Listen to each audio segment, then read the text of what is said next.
Evangelho, terça-feira da 18ª semana do Tempo Comum, hoje, memória de São Domingos de Gusmão, sacerdote. O Senhor esteja convosco, Ele está no meio de nós. Proclamação do Evangelho de Jesus Cristo, segundo São Mateus. Glória a vós, Senhor. Naquele tempo, alguns fariseus e mestres da lei, vindos de Jerusalém, aproximaram-se de Jesus e perguntaram: por que os teus discípulos não observam a tradição dos antigos? Pois não lavam as mãos quando comem o pão. Jesus chamou a multidão para perto de si e disse: escutai e compreendei.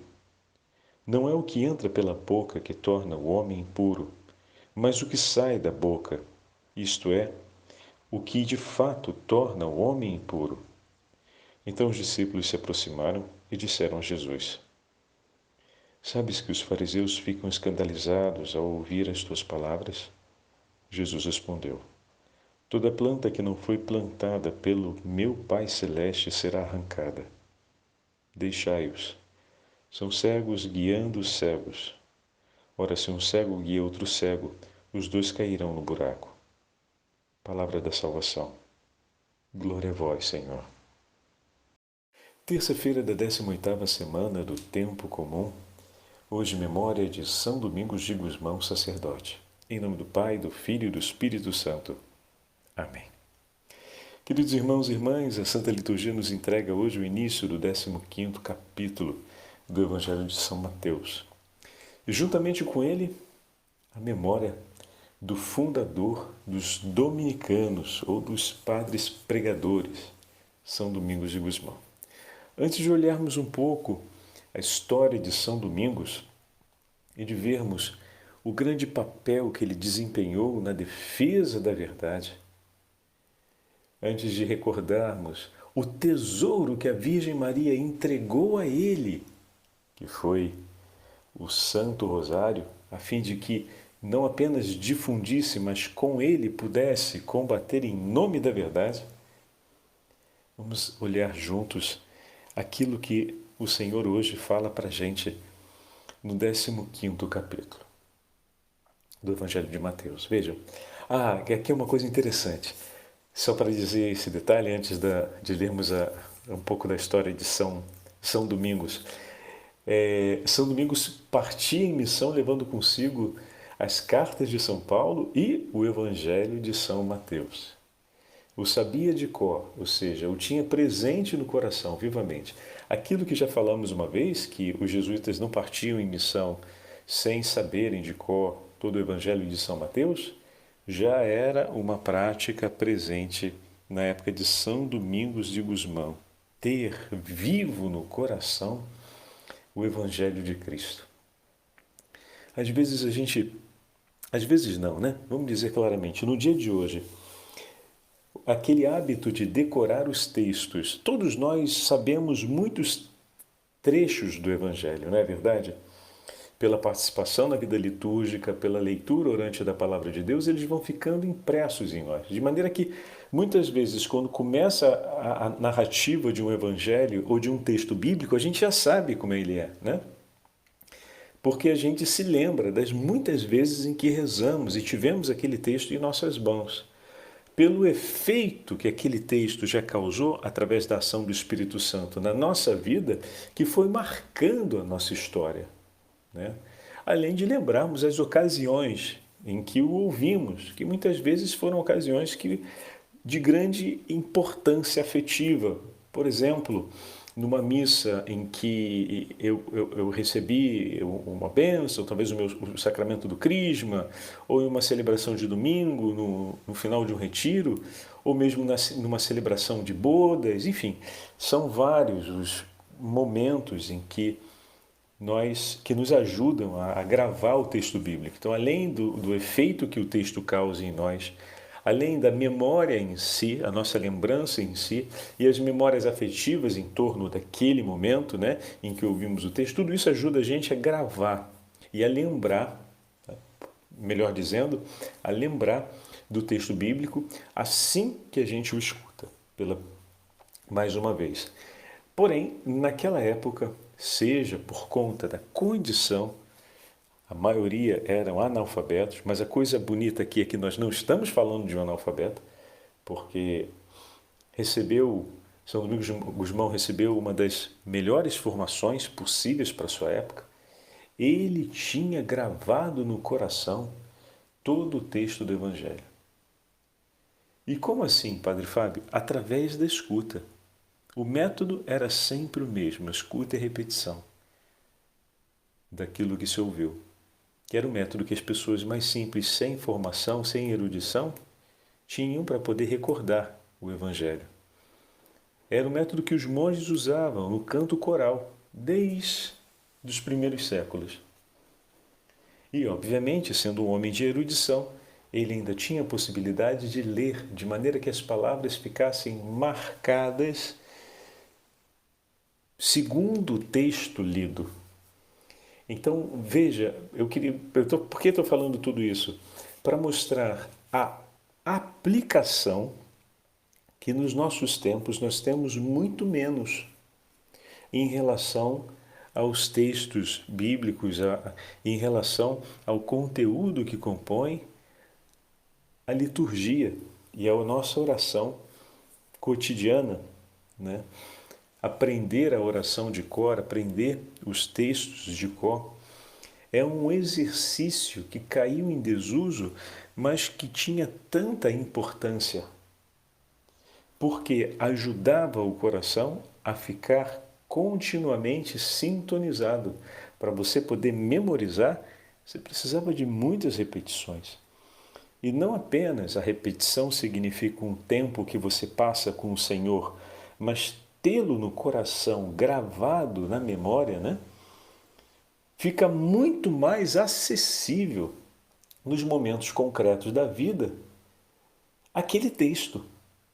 De maneira que quando as coisas acontecem, é tão vivo e presente na minha memória aquele texto que logo recordo dele.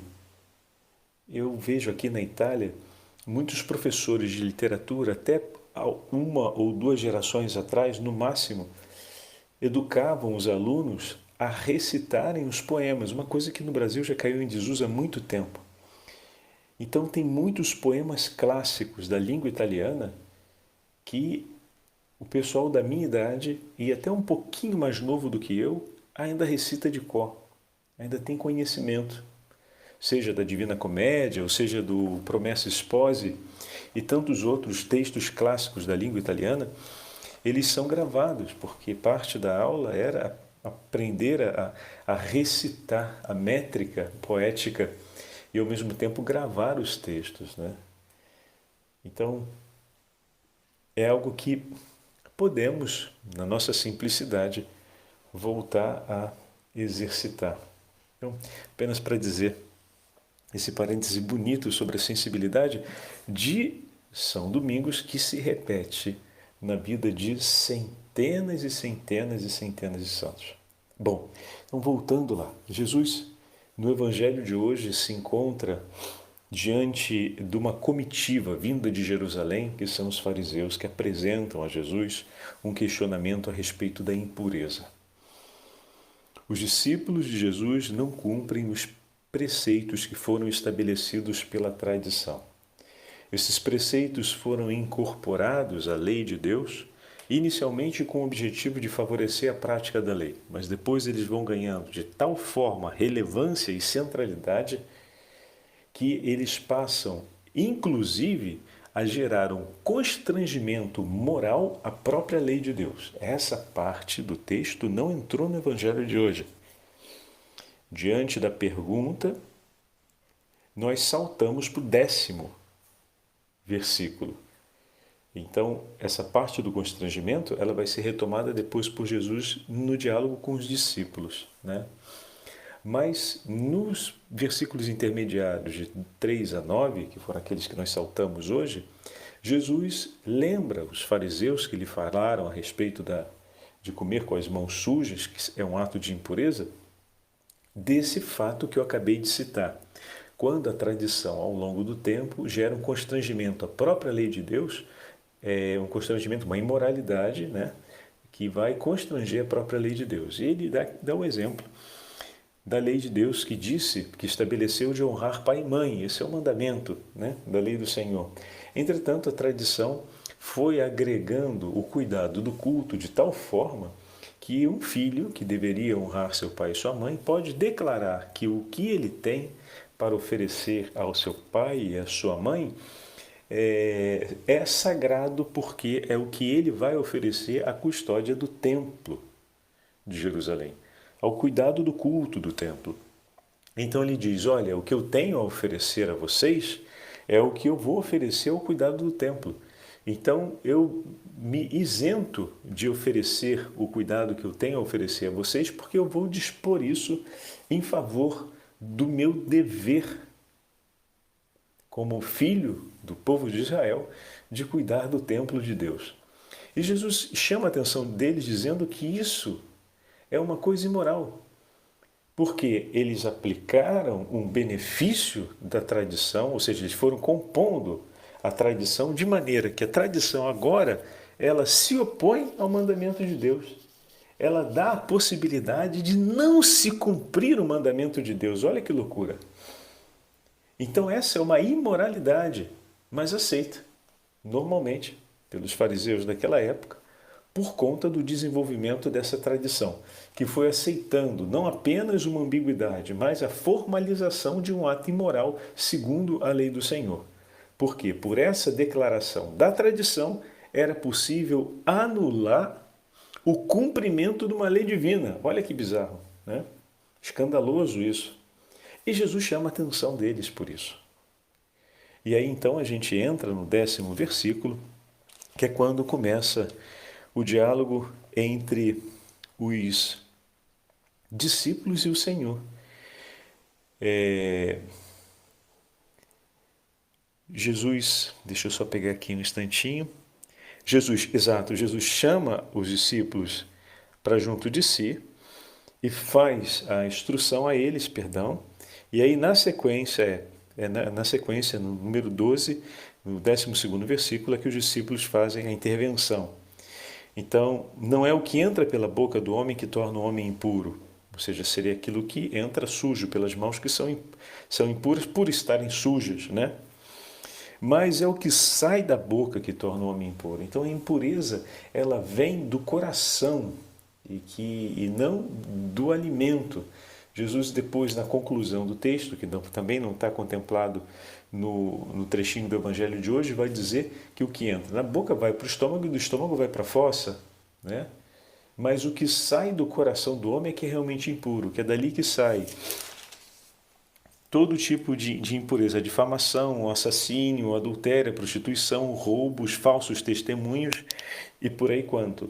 Então, é o que sai de dentro do homem, ou seja, o que vem escolhido pelo homem, amadurecido sobre a vontade, sobre a deliberação, que vai ser impuro. Agora, se os mandamentos de Deus têm o objetivo de levar o homem à vida que vem de Deus, ou seja, de purificá-lo, suspender os mandamentos significa, ou suspender a prática dos mandamentos significa deixar o homem aberto à impureza, ou seja, deixar o seu coração sem ser orientado por Deus, sem ser iluminado pela presença de Deus, o que significa que o que sairá lá de dentro vai ser marcado por todo tipo de impureza, como o Senhor vai dizer depois na sequência do 19º versículo.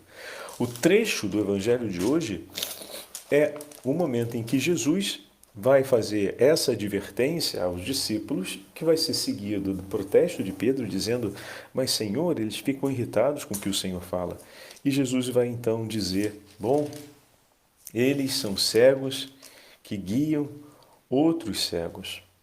E a palavra forte de Jesus é, toda planta que não foi plantada por meu Pai Celeste será arrancada. Aqui a gente passa agora a memória de São Domingos, para entendermos, mais uma vez, o Evangelho vem como um grande presente, como a vida do santo e o Evangelho se encontram, né? Toda planta que não foi plantada por meu Pai Celeste será arrancada. Assim acontece também com todas as heresias. Assim como na tradição de Israel, a tradição farisaica de Israel, houve a inserção desses elementos que se opõem ou levam até a suspensão ou cancelamento da lei divina, olha só, eu já falei isso, que bizarro, né? Também na história da igreja, em muitos momentos, entrou a confusão que gerou a heresia, a fração, a separação, o corte, a retirada. Heresia é tudo aquilo que foi separado, foi tirado à parte. Então, todas as heresias foram momentos em que a interpretação da fé apostólica sofreu algum tipo de ataque, algum tipo de corte, algum tipo de diminuição ou de acréscimo impróprio, que levaria ao distanciamento ou ao cancelamento do ensinamento tal como foi transmitido pelos apóstolos. E isso continua acontecendo na história da igreja ao longo dos séculos. São Domingos de Gusmão viveu um período muito delicado em que uma heresia chamada catarismo, ela se difundiu especialmente na região de Albi, no sul da França. E o Senhor foi preparando a vida de São Domingos de Gusmão para ele ser enviado até lá para combater essa heresia, ou seja, como o Senhor foi dispondo a vida desse jovem rapaz para que um dia ele pudesse intervir em nome da igreja na defesa da fé em toda aquela região, em favor da salvação das almas. Olha que fantástico, vamos olhar aqui um pouquinho. São Domingos nasceu na região de Caleruega, na província de Burgos, na região da Espanha, no ano de 1170. O pai desejava que ele se tornasse um homem de armas, ou seja, um militar, mas a vontade de Domingos não era bem essa. Já, olha que lindo, a partir dos 6 anos de idade, começou a receber uma educação religiosa intensa de um tio que era sacerdote, era o arcipreste, ou seja, era praticamente como um monsenhor da diocese. Aos 14 anos de idade, ele é enviado para a Universidade de Palência para começar os estudos de filosofia e teologia. Era de grande habilidade acadêmica e um rapaz de vida de oração muito intensa. Quando ele terminou os seus estudos, ele ingressa na diocese de Osma, a mesma diocese de origem sua, no ano de 1203. Juntamente com o respectivo bispo. Ele entra em 1203 para a diocese e, juntamente com o bispo, ele parte para a região da Dinamarca, a serviço do rei Afonso de então. Ainda em Espanha aconteceu que, durante uma discussão com o dono da pensão onde se hospedava em Tolosa, conseguiu convertê-lo. Este fato revelou sua grande vocação apostólica, a docilidade com a qual ensinava a fé verdadeira e levava os homens a compreender e a abraçar a fé. Tanto que mais tarde, vai ser no ano de 1215, então bem para frente, na mesma cidade de Tolose, que será constituída a primeira casa dos pregadores, dos irmãos pregadores, mais tarde conhecidos como dominicanos. Após essa viagem para a Dinamarca, ele foi levado a Roma, com o objetivo de receber a autorização do Papa Inocêncio III para evangelizar as tribos germânicas, ou seja, os povos do norte, que se chamavam cumanos, daquela região, que ocupava aquela região da Dinamarca, onde ele havia feito missão em nome do rei. Porém, o Papa da época era Inocêncio III. E Inocêncio III já estava enfrentando as problemáticas crescentes com a adesão de padres e até mesmo de alguns eclesiásticos do chamado alto clero, entre monsenhores e bispos, que começavam não apenas a flertar, mas a aceitar os princípios do catarismo, ou seja, dessa heresia. Então, o Papa considera naquele momento que era importante que Domingos de Gusmão cumprisse uma obra não junto aos povos da Germânia, mas que ele partisse para o sul da França, para a província de Albi, onde tinha se instalado o movimento catarista, para poder começar a evangelizar e a combater esse movimento herético, ou seja, a ensinar a verdadeira fé. E São Domingos vai permanecer 7 anos de sua vida em austeridade e pregação junto à região de Albi, na completa erradicação dessa heresia. Então, para a gente entender, o combate com a difusão das ideias heréticas continua até o 1350, mais ou menos. Entretanto, o núcleo, que era o grande centro de difusão dessa heresia, a região de Albi, ela foi maciçamente, por 7 anos, evangelizada por São Domingos, que pouco a pouco, com a sua docilidade de caráter, com a sua brandura e com a oração do Santo Rosário, a Virgem Maria aparece para ele, entrega o Santo Rosário para que ele combata, através da oração do Santo Rosário, a difusão dessa heresia e chame de volta os homens para a verdadeira fé. Então a gente entende por que o rosário é um elemento de flagelação terrível para o demônio, e a gente vai entender um pouquinho mais agora quando falarmos ou quando abrirmos um pouco o nosso entendimento a respeito do que foi essa heresia. Vamos entender aqui um pouquinho mais. O que era a heresia do catarismo? Essa heresia introduziu um conceito de que o mundo era regido por 2 deuses.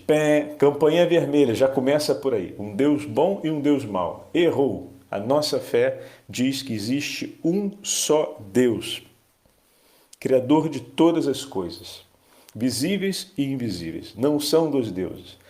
Os cátaros começavam a considerar Satanás como um Deus, uma força equivalente junto ao Deus verdadeiro, ao Deus vivo, Senhor onipotente.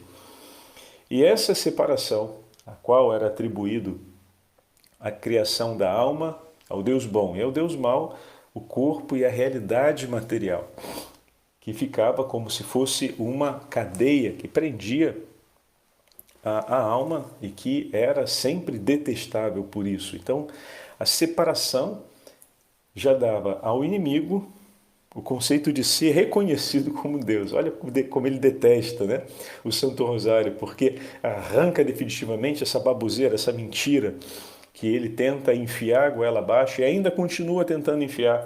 Tem muita gente que ainda acredita que o mundo é mantido por 2 princípios, bom e mal, e que são 2 forças de equivalência que combatem entre si. Absolutamente não.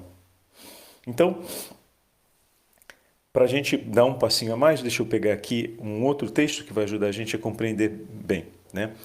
O catarismo era uma seita maniqueísta, como estamos falando, com esses 2 princípios, que afirmava que somente o espírito criado por Deus era bom, enquanto a matéria era essencialmente má, por ter origem diabólica. Olha que absurdo.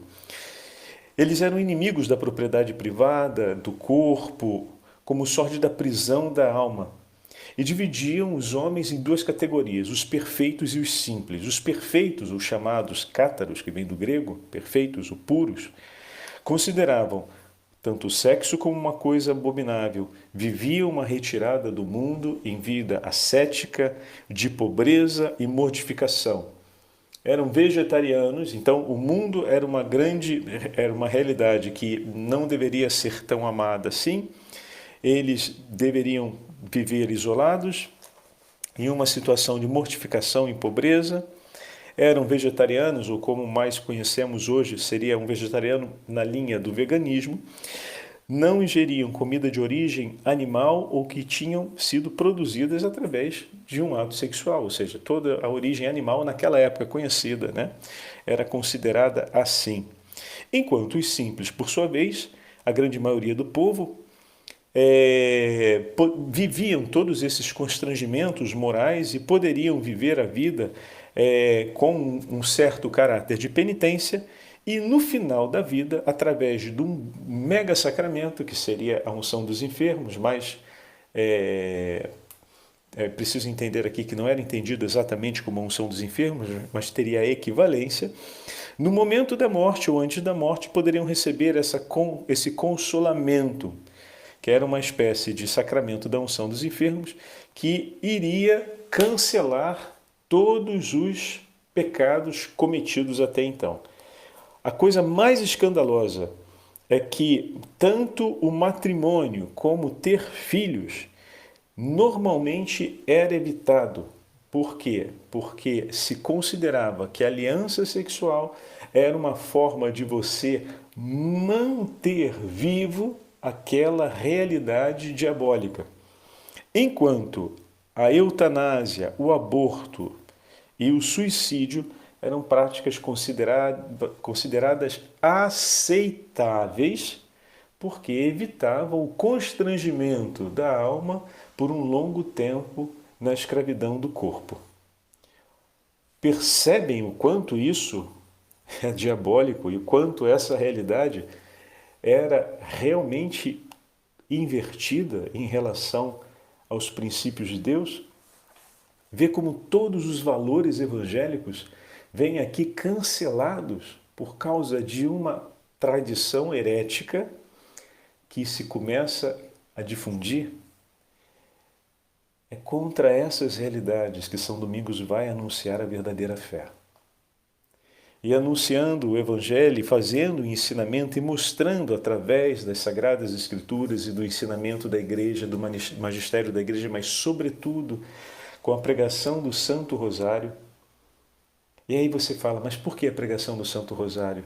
Olha os mistérios gozosos, meus irmãos. O que fala a respeito da maternidade, o que fala a respeito do nascimento, o que fala a respeito da vida de Jesus, de todos os passos do mistério da encarnação.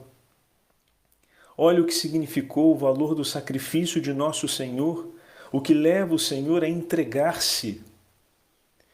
Todos os passos da paixão do Senhor nos mistérios dolorosos falam do grande ato de amor e a grande entrega.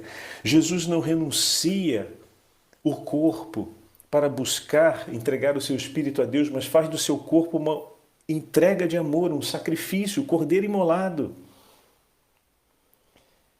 E olha o que são os mistérios gloriosos. O Senhor, verdadeiramente Deus, verdadeiramente homem, que senta à direita de Deus Pai, ressuscitado, toma a refeição com seus discípulos, com o seu corpo glorioso, não maldito. Então, a meditação do Santo Rosário arrebenta com tudo isso que nós acabamos de falar, que o catarismo procurava ensinar. A meditação do Santo Rosário, ela destrói completamente a heresia. Olha que grande tesouro a Virgem Maria entregou para que o coração dos homens não se confundam diante das insídias do inimigo infernal.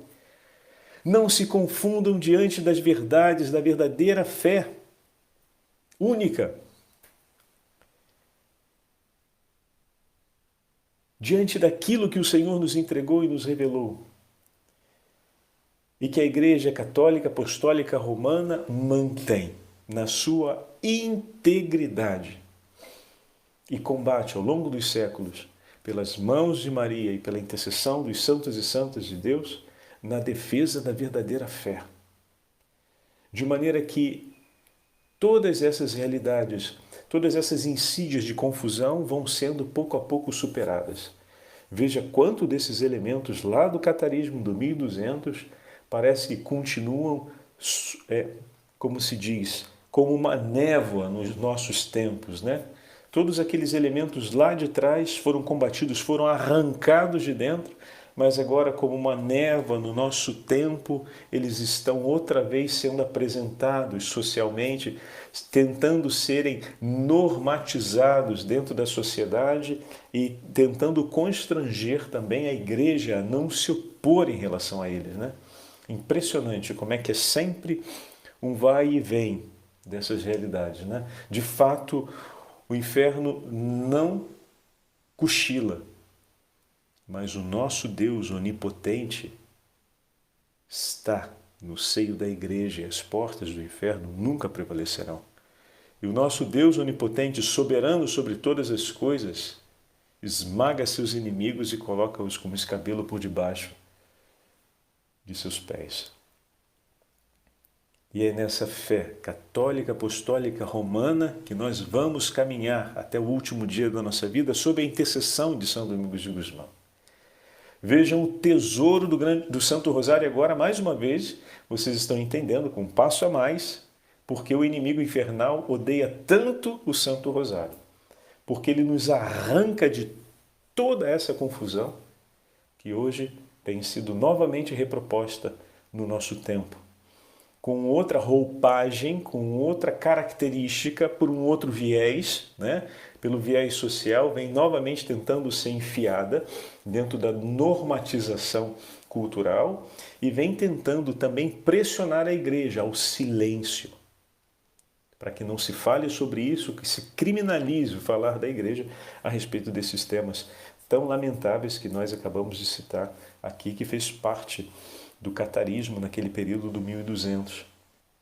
E a igreja que sempre se levantou em nome de Cristo, por Cristo e com Cristo, se levantará hoje pelos séculos sem fim para anunciar e defender a verdade, porque o Senhor está no meio de nós e fez aqui a sua casa. E repito, as portas do inferno não prevalecerão. Contra a igreja de Cristo, o inimigo infernal nada pode, pois ela é soberana no nome de seu Senhor, sobre todas as coisas. E pelas mãos de Maria Santíssima, assim como foi defendida no 1200, será acompanhada por triunfo do seu Imaculado Coração.